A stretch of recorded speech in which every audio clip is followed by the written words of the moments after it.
Feliz sábado, igreja. Que Deus abençoe a cada um de vocês presentes aqui nesta manhã. Quantos de vocês têm um apelido? É um apelido que vem desde a infância? É um apelido que foi a família quem deu? É um nomezinho querido? Ou é alguma coisa que surgiu lá no tempo de colégio? Quando é a família que dá o apelido, acho que a gente tem um pouco mais de sorte. Quando são os coleguinhas de escola, nem sempre. Eles não são tão carinhosos, às vezes, quanto os nossos familiares. E muitas vezes o apelido, a alcunha, o epíteto, olha só, né? Palavras difíceis, sinônimos. Às vezes vem pela aparência. Alguma coisa que alguém que você lembra, ou quem sabe o seu apelido pode ser da sua função. Ou então alguma coisa que você fez, está no seu passado. Você aprontou alguma atrapalhada e daí as pessoas vão se lembrar eternamente disso. Lá em Lins, como diretor, eu tive contato na Câmara de Vereadores com um vereador cujo nome era Canela. E eu imaginava que era o sobrenome dele. Elton, estava assim o cartão dele, Elton Canela. E eu falei, que legal, nossa, mas esse sobrenome, ele falou, não, na verdade é apelido. Eu falei, apelido? E da onde veio esse apelido? Ele falou, olha, foi de um jogo de futebol. E ele contou a partida assim, em 2 minutos eu entendi. Ele falou, eu era assim desajeitado, mas eu tinha muita vontade. Então eu chegava em todo mundo, eu estava na zaga e eu descia a canela em todo mundo. E ele contou quantas pessoas ali, sem querer, segundo ele feriu. E daí, daquele jogo em diante, ele ficou conhecido como Canela. E aquilo lá me chamou a atenção, eu nunca mais esqueci. Eu que não tinha visto o jogo, eu que não o conhecia desde pequeno, quando eu olhava para ele, o Canela. Então alguns nomes, alguns apelidos, eles grudam, né? Tem algum aluno meu aqui esta manhã? Tem algum aluno meu? Levanta a mão aí. Se vocês falarem o meu apelido, aqui no colégio, já sabe. Segunda-feira direto para a direção, né, Promeire?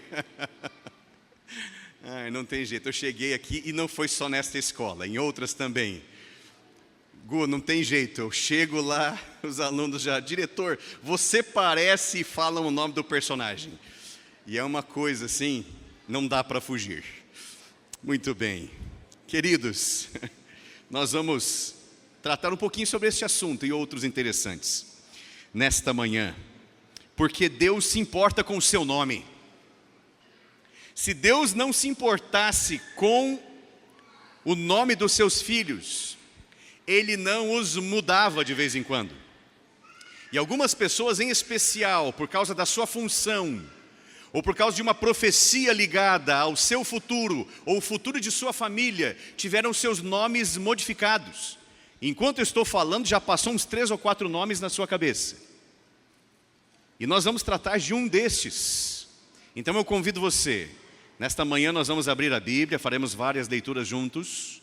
Eu peço que você abra a palavra de Deus no primeiro livro da Bíblia, o Gênesis, no capítulo 27. Feche os seus olhos, vamos falar com o nosso Deus antes de ler a palavra dele. Deus querido, estamos com a tua palavra aberta. Que o teu Espírito nos conceda sabedoria vinda dos céus para entender as lições poderosas que o Senhor tem para nos ensinar nesta manhã. E que a tua vontade faça morada no nosso coração. Hoje e sempre te peço no nome de Jesus. Amém. Acompanhe-me na leitura a partir do verso 30. E aconteceu que depois que Isaque abençoou Jacó e este tinha acabado de sair da presença do seu pai, chegou Esaú, seu irmão, vindo da sua caçada. Ele também fez uma comida saborosa e levou ao seu pai e lhe disse, levante-se meu pai e coma da caça deste teu filho, para que o Senhor me abençoe. Então Isaque, seu pai, perguntou, quem é você? E ele respondeu, eu sou o seu filho primogênito, Esaú. Isaque estremeceu, sentindo uma violenta comoção e disse, mas então quem foi aquele que apanhou a caça e trouxe para mim antes? Eu comi tudo antes de você chegar e o abençoei e ele será abençoado.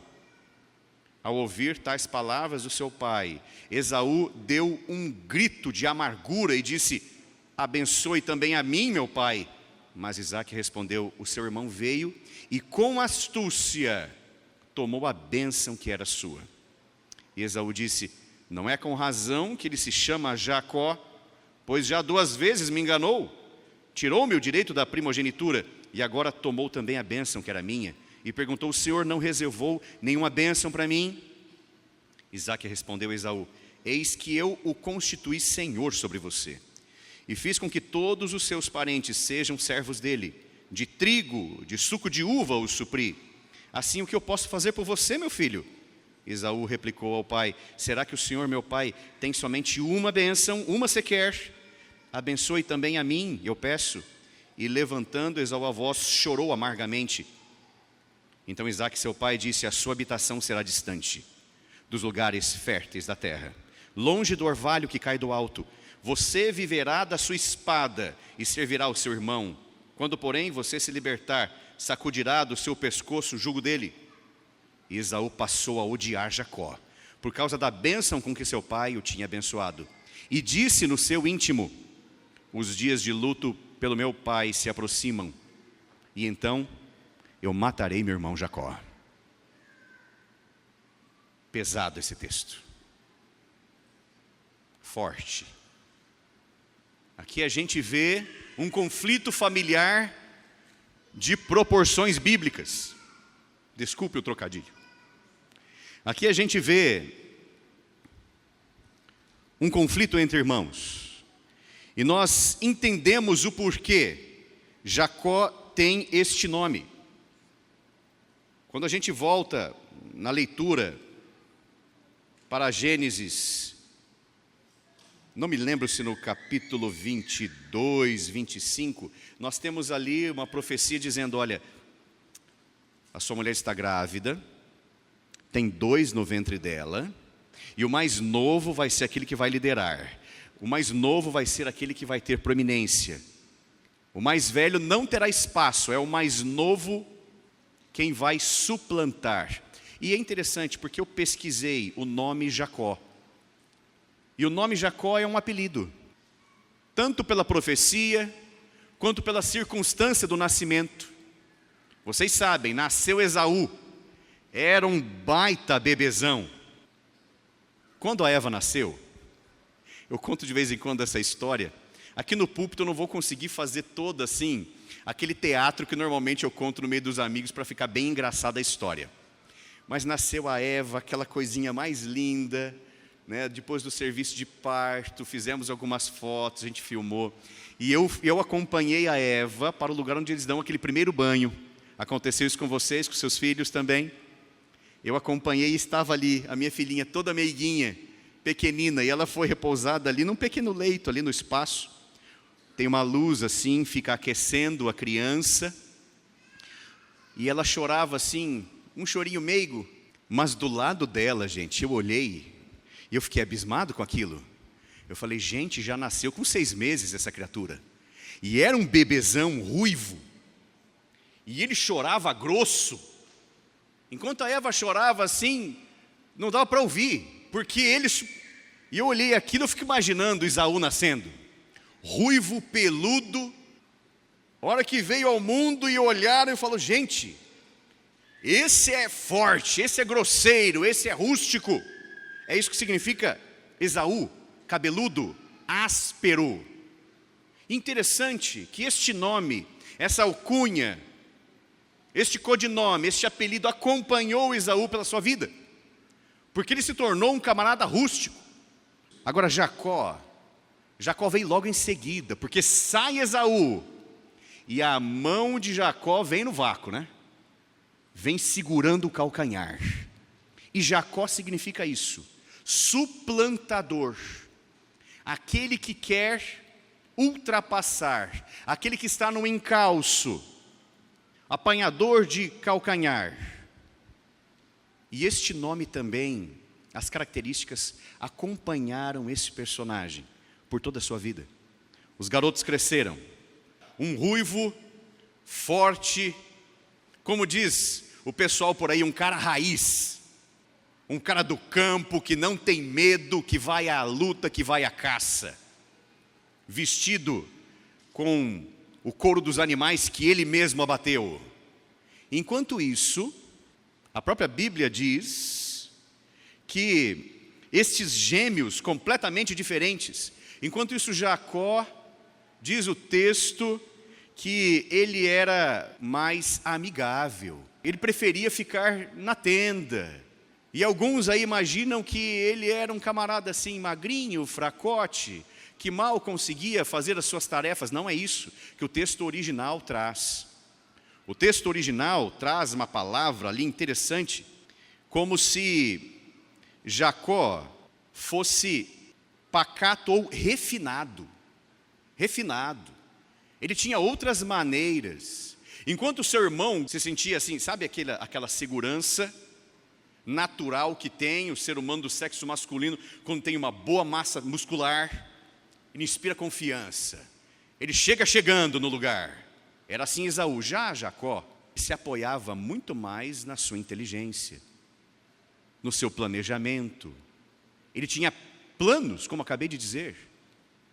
Ele tinha ouvido falar, olha, quando a mamãe estava grávida, foi dito que você seria assim, assim. E ele começou a fazer planos. Ele viu o seu irmão fisicamente superior. E ele pensava, eu não posso, num embate, né, não vai ter jeito. Como que eu vou ganhar dele? Se fosse nos dias de hoje, está aí, Jacó e Esaú.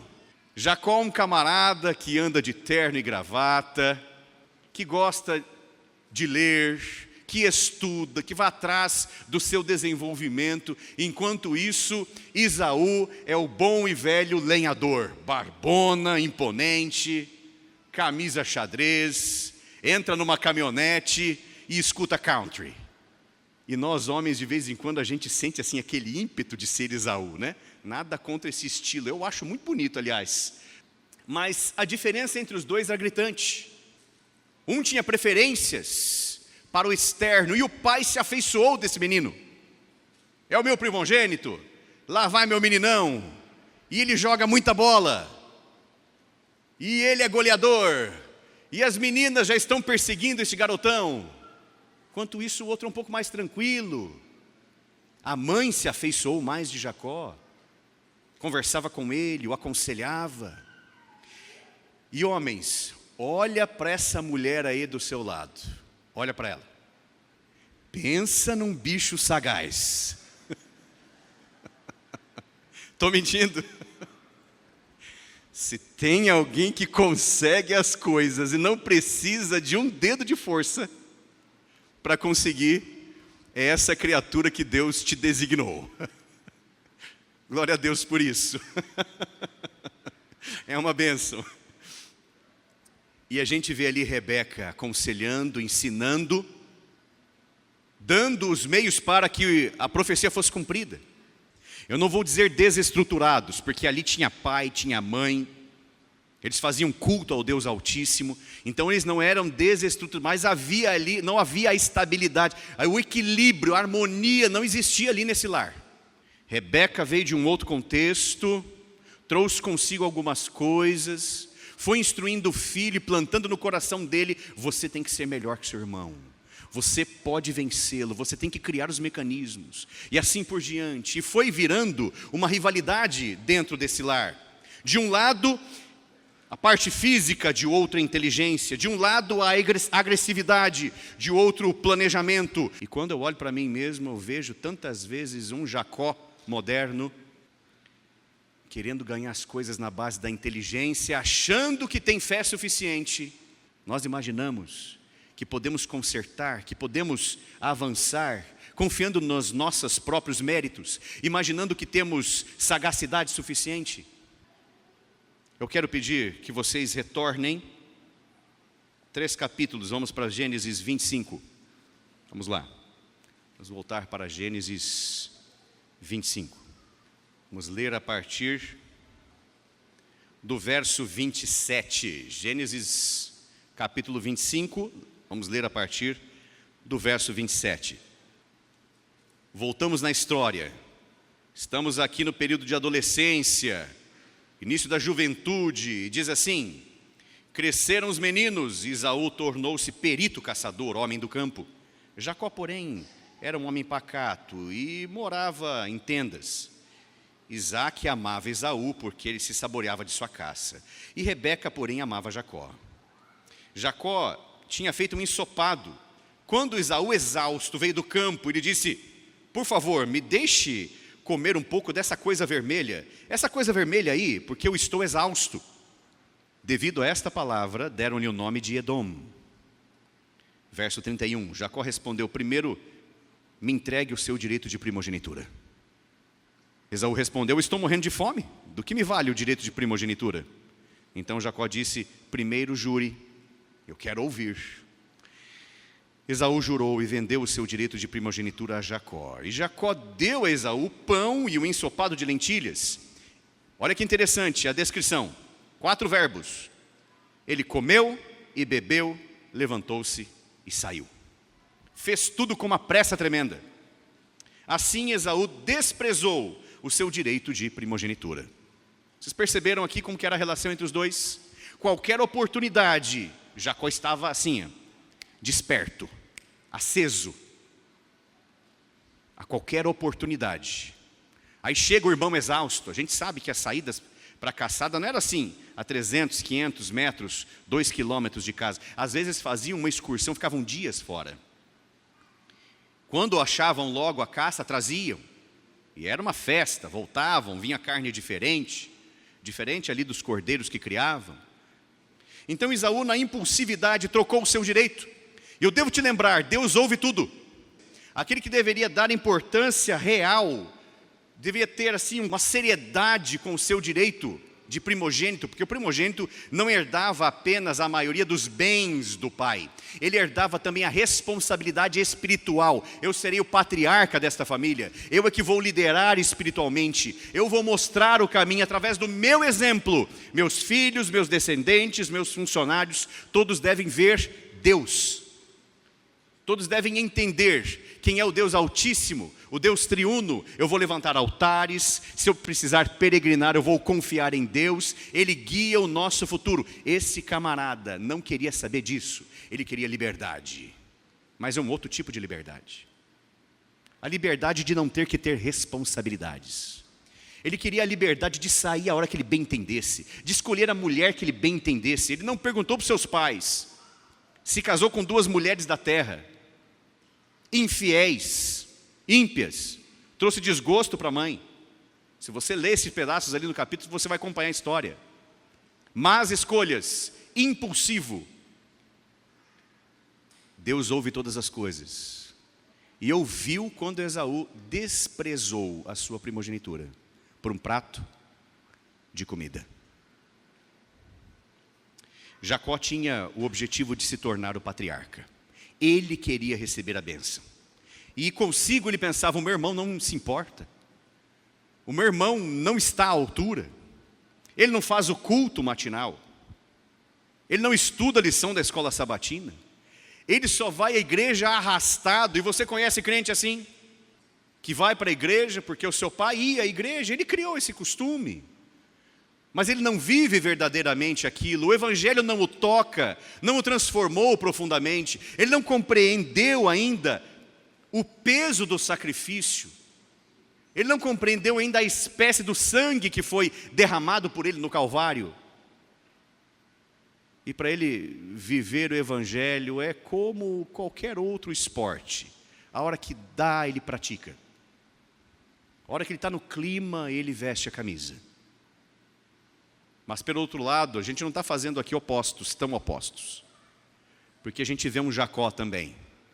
Um Jacó que vive a espiritualidade muito mais pela experiência de outras pessoas do que pela sua própria. E já nós vamos falar sobre isso. Então ele pensava em seu coração: meu irmão não se importa. Como ele representará Deus para a nossa família? E são preocupações lícitas. Mas as diferenças entre os dois alcançaram um clímax, até a ponto de um querer matar o outro e falar: espera lá, calma, logo o pai vai morrer. E a hora que o pai morrer, ele não morre sozinho, porque eu vou caçar esse miserável. Eu sou responsável pela caça aqui de todo o nosso clã. Se tem uma coisa que eu sei fazer bem é perseguir. Eu sinto o cheiro de longe e eu vou catar esse cara. E ele fez questão de não falar isso apenas no seu íntimo. Essa notícia começou a correr. O patriarca, já cego, chama o filho e fala: olha, vá para a região de Harã, lá para a família de onde veio sua mãe, fique lá por um tempo, até que se aplaque a ira do seu irmão, e abençoa mais uma vez o filho. Abençoa Jacó mais uma vez e fala: vai filho, daqui a pouco a gente se reencontra. Interessante porque quando nós executamos um plano sem Deus, os resultados não podem ser diferentes. Agora se torna um exilado, agora ele rompe praticamente todos os laços, agora ele sai do berço onde ele se criou, da aba, do vestido da mãe e do pai, que o aconselhavam, que ele queria substituir em breve. Ele sai deste lar, ele vai para uma terra estranha que ele nunca tinha passado antes, apenas tinha ouvido falar. Ele sabia que era um lugar de idolatria, ele sabia que era um lugar de gente espertinha, difícil de lidar. O objetivo dele era a bênção, mas sem merecimento. Porque quando você tenta furtar, burlar, passar por cima do outro, você merece ser abençoado. Isso é humanamente impossível. E alguns hoje diriam: mas eu quero, porque eu sou melhor do que ele, eu mereço. Faça essa experiência com os filhos pequenos de vocês. Coloca uma coisa bem gostosa em cima da mesa, aquela sobremesa que ele gosta, um pouquinho antes do almoço, e a criança vai vir babando só pelo cheiro. Faz a experiência: mas filho, você acha que é o momento agora? É. Ele vai argumentar com você, ela vai dizer sim. E eu fiz algumas vezes com a Eva de perguntar: filha, mas isso aqui, mas você merece? Mereço. Nem entende o que significa a palavra merecer, né? O que nós merecemos? Qual que é o salário do pecado? É a morte. O que você merece? O que eu mereço? Então tudo aquilo que vem, que não é morte e destruição, pesar, dor, tudo que vem, que é da luz, que é do bem, que é bênção, isso vem pela graça. Não tem outra receita, alguém pagou por isso e não foi você. Porque se você tivesse que pagar, se eu tivesse que pagar pelas milhares de vezes que eu já pequei, eu teria morrido milhares de vezes. Como diz a molecada por aí, morto com força, sem esperança alguma. Será que trapacearam o caminho? O caminho dele acabou sendo o exílio. Jacó queria Deus. Jacó ansiava por essa responsabilidade. Ele ansiava pelo status, mas ele não conhecia o Senhor. A religião dele vinha de histórias que ele ouvia, histórias do seu avô, Abraão, e dos inúmeros encontros, das inúmeras vezes que Abraão teve uma experiência com Deus, em que Deus falou de forma audível: você vai para tal lugar, você será um povo, uma grande nação, eu vou te dar um filho, a promessa é essa, e assim, e várias vezes, até quando foi ocorrer a destruição de Sodoma e Gomorra, Deus apareceu para conversar com Abraão, e tem uma fala tão linda, diz assim: Abraão é próximo, é meu amigo, será que eu esconderia dele? Olha que coisa linda. E Jacó ouviu essas histórias. Jacó ouviu da história do seu pai, quando Deus apareceu para ele e falou: você vai para tal terra, você vai cuidar, vai fazer assim, assim. Mas ele não tinha ouvido uma vez sequer a voz de Deus. A religião que ele vivia era pelo testemunho de outras pessoas. Ele ansiava ter um momento em que ele experimentasse em sua vida algo próprio, pessoal, ter uma história para que ele pudesse testemunhar para outras pessoas. E ele imaginou que, recebendo a bênção, ele seria assim, como se você despejasse uma caneca de um óleo milagroso sobre alguém, e de repente ele tem poderes especiais. Não é assim que funciona. Quando ele recebeu a bênção do pai, ele recebeu uma carga de responsabilidade. A promessa que veio de Abraão, que passou para Isaac, estava passando para Jacó. Você vai ser um grande povo, e as famílias da terra serão abençoadas através de você. Mas para isso, você tem que dizer não para muita coisa. Mas para isso você tem que viver diferente no meio de vários iguais. Você tem que viver diferente. Você tem que ser limpo, puro, santo, separado. Avance comigo aí apenas uma ou duas folhas para o capítulo 26. Eu falei aí sobre a experiência de Isaac. Pode ser que você não se lembre. Capítulo 26, verso 2. Olha lá. O Senhor apareceu para Isaac e lhe disse: não desça até o Egito. Fique na terra que eu te indicar. Habite nela e eu estarei com você e te abençoarei. Porque você e a sua descendência serão dadas todas essas terras. E eu confirmarei o juramento que fiz a Abraão seu pai. Multiplicarei a sua descendência como as estrelas do céu e a ela darei todas essas terras. Na sua descendência serão benditas todas as nações da terra. Olha que coisa linda. E agora um irmão contra o outro. 2 filhos apenas. Se um mata o outro, o que acontece? A probabilidade de virar um povo diminui pela metade. Então ele falou: fuja, vai embora. E vocês conhecem a história e tudo que aconteceu com ele depois, não vamos passar por isso, porque agora nós chegamos num momento crucial na história de Jacó.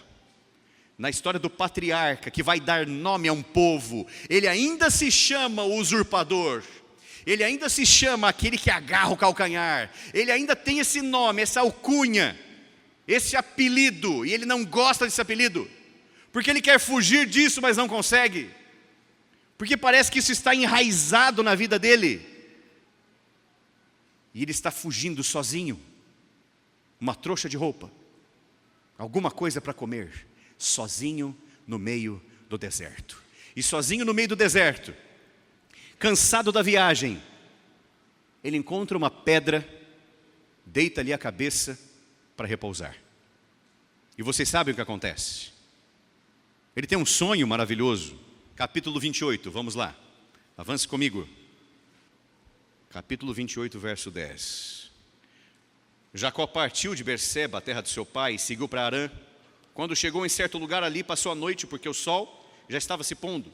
Pegou uma das pedras do lugar, fez dela o seu travesseiro, e se deitou ali mesmo para dormir. E sonhou. Eis que estava posta na terra uma escada, cujo topo atingia o céu, e os anjos de Deus subiam e desciam por ela. E eis que o Senhor estava perto dele, e lhe disse, ou seja, ele pôde ouvir: eu sou o Senhor, Deus de Abraão, seu pai, e Deus de Isaque. A terra em que você está deitado agora, eu darei a você a sua descendência. A sua descendência será como o pó da terra, e você se estenderá de oeste para leste, de norte para o sul. Em você e na sua descendência serão benditas todas as famílias da terra. E eis que eu estou com você e te guardarei por onde quer que você for. Farei com que você volte para esta terra, porque não te abandonarei até que cumpra aquilo que prometi. Então Jacó despertou do sono e disse: na verdade o Senhor está neste lugar, e eu não sabia. E, cheio de temor, disse: quão temível é este lugar, é a casa de Deus, é a porta dos céus. E na manhã seguinte Jacó levantou-se de madrugada, pegou a pedra que havia usado como travesseiro, a pôs em pé como uma coluna. Não era uma pedrinha pequena, né? No topo dela derramou azeite, e ao lugar, a cidade que antes se chamava Luz, deu o nome de Betel. E Jacó fez um voto e disse: olha o voto desse camarada, que tem pouca experiência com Deus. Perceba, se Deus for comigo e me guardar nessa jornada que eu estou empreendendo, e me der pão para comer e roupa para vestir, de maneira que eu volte em paz para a casa do meu pai, então o Senhor será meu Deus. E a pedra que eu pus como coluna será a casa dele, e de tudo que me concederes, Deus, certamente darei o dízimo.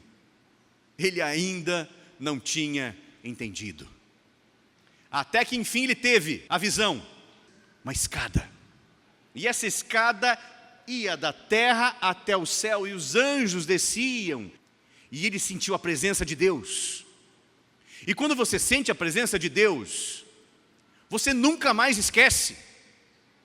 Quando Moisés estava no deserto, a sarça estava queimando, tinha alguma coisa diferente ali, ele se aproximou, Ele não sabia o que fazer, ele escuta uma voz: tira a sandália dos seus pés. E ele cai de joelhos, ele se prostra. Quando Josué está próximo à muralha, é de noite, não tem ninguém com ele. E ele foi ali para olhar, quem sabe traçar um plano, e ele vê alguém parado à sua frente. É o Senhor dos Exércitos, eu me arrepio com isso. Uma espada em punho. E ele treme, ele pensa: eu não trouxe espada. Eu não vim preparado, e agora? Eu vou ter que conversar com ele. Viu, soldado, general, você é deles? Ou é dos nossos? E aquele ser fulgurante fala para ele: nem um nem outro. Eu represento o céu. Sabe, Josué ainda não tinha conversado com Deus. E a primeira vez que ele fala com Deus, ele também queria, ansiava uma experiência. A primeira vez que ele fala, ele escuta essa resposta e em seguida o anjo, com A maiúsculo, fala para ele: tire a sandália dos seus pés. Não precisou explicar mais nada. Ele já entendeu tudo. E aqui é a mesma coisa. Ele ouviu uma voz que ele nunca tinha ouvido antes. E ele teve a certeza: é Deus. E ele ali, de forma precária, ele não tinha ferramentas para isso, mas ele monta algo, levanta a pedra: eu vou deixar aqui, eu vou passar para esse lugar de novo. Eu quero me lembrar desse momento. Ele ungiu a pedra. Ele falou: isso aqui é como se fosse a casa de Deus. Deus está nesse lugar. E ele está certo. Tem um trecho do livro Nossa Alta Vocação, de Ellen White, que diz assim: Jesus é a escada que liga o mundo ao céu, página 61. Deus aparecia em glória no cimo da escada, olhando compassivamente abaixo para Jacó, errante e pecador, dirigindo-lhe palavras de animação. É por meio de Cristo que o Pai olha para o homem cheio de pecados. Até que enfim ele teve um momento em que ele pôde experimentar, ouvir a voz de Deus. E eu chamo e convido você, e quando eu falo para você, estou falando para mim também. Nós precisamos viver uma religião que é diferente daquela que apenas ouvimos dizer, daquelas que seguimos por uma mera tradição, porque os nossos pais, porque houve no passado lá aqueles que criaram. Não, gente, tem que ser a mais do que isso. Eu não estou dizendo que você tem que ali cruzar os dedos e ficar esperando algo sobrenatural, mas a sua experiência, é a sua caminhada. A escada tem tudo a ver com caminhada, com subida, com experiência. A experiência transformadora de sair do mundo e chegar ao céu, e a gente não faz isso sozinho. Quem é a escada? Jesus. Fala comigo. Quem é a escada? Jesus. Jesus é a escada. Essa visão que ele teve, de uma forma figurada, metafórica, mas ele pôde experimentar o próprio Cristo próximo dele. Isso o transformou profundamente. E ele está numa caminhada, numa crescente espiritual. E ele fala umas coisas assim, parece Pedro, né? Pedro de vez em quando solta umas, Jesus corrige e fala: não, Pedro, não é assim. Olha a fala dele: olha, se Deus me abençoar, me der comida, me der roupa, me trouxer de volta, então Ele será meu Deus. Como se nós, pecadores, pudéssemos negociar, barganhar com Deus. Como se nós tivéssemos algo que Deus precisa, como num negócio. Não existe isso. A gente não barganha com Deus. A graça nos foi concedida por esse amor, pelo merecimento apenas exclusivo de Cristo, não meu. Deus se aproxima de nós, mesmo na nossa vergonha e na nossa ignorância. Sabe, 20 anos depois, num rio ali perto, ele rolou numa luta como o próprio Criador. E no meio desta batalha física, ele até que enfim perdeu o apelido. E no meio deste momento de tensão, em que ele pensou que estaria tudo perdido, que diz o espírito de profecia, que ele imaginou ser um assaltante, ele falou: pronto, é agora. Ou eu morro, ou ele vai atrás das crianças, eu preciso detê-lo. É algum guerreiro, algum enviado do meu irmão. E ele vivia com essa sombra da enganação atrás de si, o tempo todo, perseguindo. Ele não se sentia perdoado, ele não se sentia livre. E depois de lutar com um anjo e perder a batalha, Ele saiu mancando, mas ele saiu com um nome novo. Você sabe que você receberá um nome novo? Você sabe que o próprio Criador vai te entregar uma nova certidão, uma nova identidade? Você tem ideia deste momento? Você quer estar lá nos portões do céu e se encontrar com Jesus? A escada que nos leva. Vamos hoje abrir o nosso coração, para que Deus faça todas as inúmeras transformações necessárias. Vamos orar?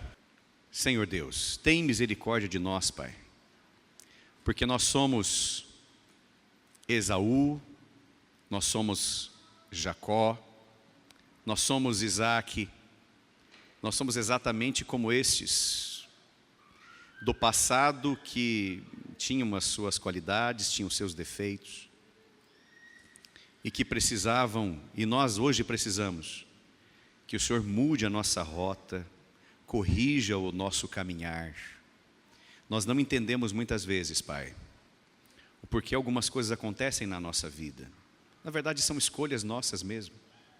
E o Senhor permite para que aprendamos, mas nos ajude a sempre manter os olhos em Ti. Assim como Jacó um dia viu num sonho a escada se dirigindo ao céu, essa escada que representa Jesus, que tenhamos firme em nossa convicção de que sem Cristo, sem a graça salvadora, sem o sangue que nos traz o perdão, é impossível estar na eternidade. Abençoa cada um de nós, nos transforma pela Tua vontade. Eu te peço no nome de Jesus. Amém.